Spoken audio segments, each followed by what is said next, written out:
मु अशोक कुमार दास 1971 मसीह जो भारत पाकिस्तान युद्ध होता से भारत को कौन मिलला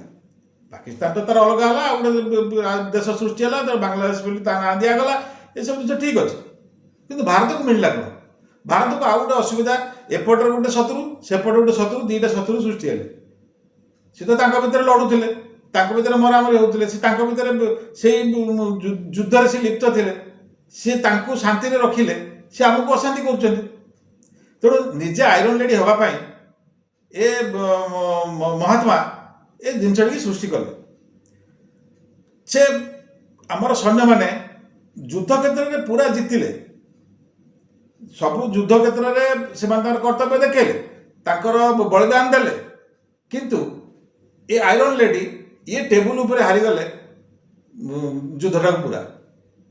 आमर 4000 रु अधिक सैन्य से बलिदान देले गोटे बांग्लादेश भाया देश को सृष्टि करने जे कि आज आम शत्रु हो ठिया हो 93,000 सैन्य को बांधी थे तो बिना शर्तर छाड़देल छाड़ी तापर परवर्ती अवस्था से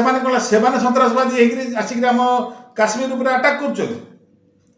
तेणु आमको फायदा कौन है जदि से जो सुजोग थिला से आम जब गोटे ग्रेटर मेघालय कर पारे चिकेन भाई गोटे दुर्बल अंश आम पाखे न था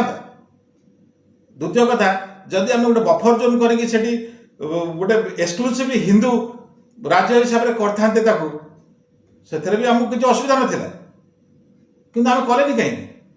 खाली आमर आयरन लेडी नाटा को बजाय रखापी उपाधि पाइबापी आज कांग्रेस वाला धरिक रटी होती तेणु से तो जहाँ तो हो असुविधा आगामी दिन में तार या दृढ़ हस्त दमन कर